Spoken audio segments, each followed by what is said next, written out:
ఓం నమ శివాయ. నేను మీ శ్రీకృష్ణ చాముండేశ్వర మహర్షి. శ్రీ విశ్వావసు నామ సంవత్సర ఉగాది శుభాకాంక్షలు. 60 సంవత్సరాలలో మనకి ఒక సంవత్సరం ఈ విశ్వావసు నామ సంవత్సరం. విశ్వావసు అంటే విశ్వ అంటే విశ్వము, వసు అంటే మనకి సంపదను కలిగించటం, ప్రసాదించటం, అలాగే విశ్వశక్తి నుండి మనం పొందగలిగినంత పొందటం.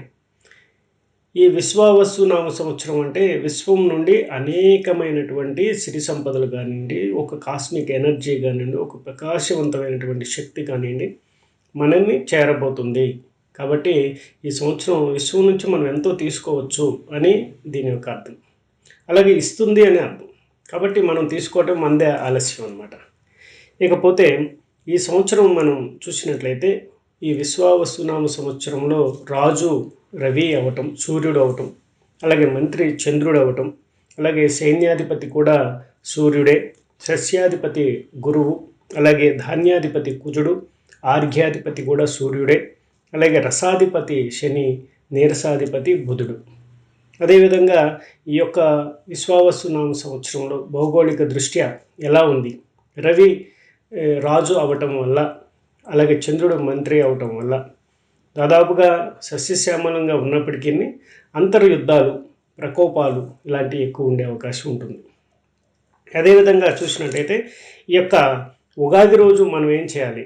ఉగాది రోజు ఉదయాన్నే తలస్నానం చేసి నూతన వస్త్రాలు ధరించి, అలాగే మీ యొక్క పితృదేవతకు, మాతృదేవతలకు పాద నమస్కారం చేసుకొని, పెద్దలకి నమస్కారం చేసి, తర్వాత అధికారులను, అలాగే మీ యొక్క వ్యాపార వ్యవహారాలను పరిశీలించుకొని, అలాగే మీ యొక్క నూతన వ్యాపారాలు కానీ ఏమన్నా కూడా ప్రారంభం చేయాలనుకుంటే ఈరోజు చాలా మంచి రోజుగా మనం భావిస్తాము. అదేవిధంగా ఈరోజు ఒక కొత్త ప్రణాళికను మీరు రూపొందించుకున్నట్టయితే చాలా బాగుంటుంది.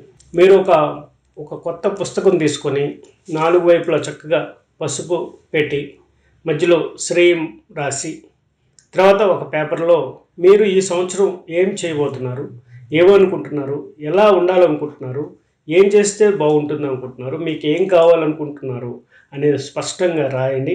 చక్కగా నమస్కారం చేయండి. తప్పకుండా విశ్వశక్తి నుండి మీరు అది పొందుతారు. దాన్ని చక్కగా పుస్తకాన్ని పూజా మందిరంలో ఉంచడానికి ప్రయత్నం చేయండి. తప్పకుండా సర్వశుభాలు కలుగుతాయి. తులారాశి విశ్వావసు నామ సంవత్సరంలో తులారాశి వారికి ఎలా ఉందో తెలుసుకుందాం. తులారాశి అంటే చిత్త 3, 4 పాదాలు, స్వాతి 4 పాదాలు, విశాఖ 1, 2, 3 పాదాలు. ఈ 9 పాదాల్లో జన్మించిన ఈ 3 నక్షత్ర జాతకుడే మన తులారాశి కిందకు వస్తారు.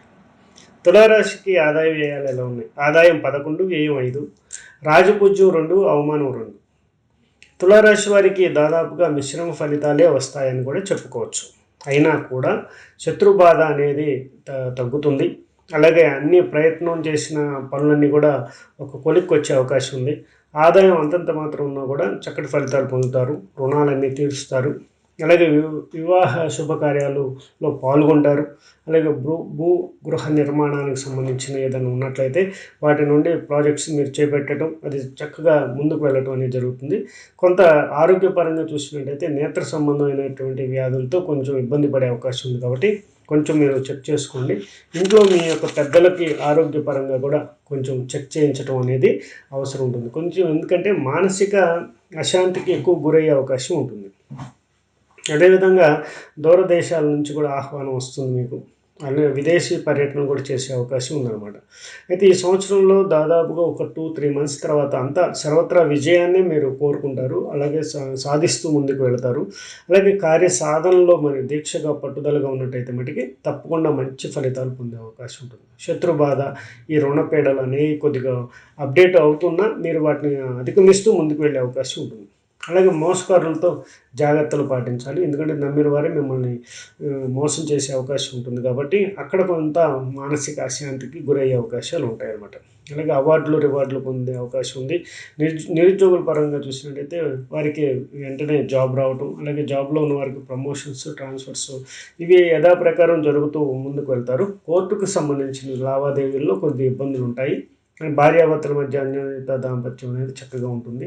ఓవరాల్గా మీరు కొంతవరకు సమయాన్ని పాటిస్తూ ముందుకు వెళ్ళినట్టయితే చాలా శుభ ఫలితాలే ఎక్కువ పొందే అవకాశం ఉంటుంది.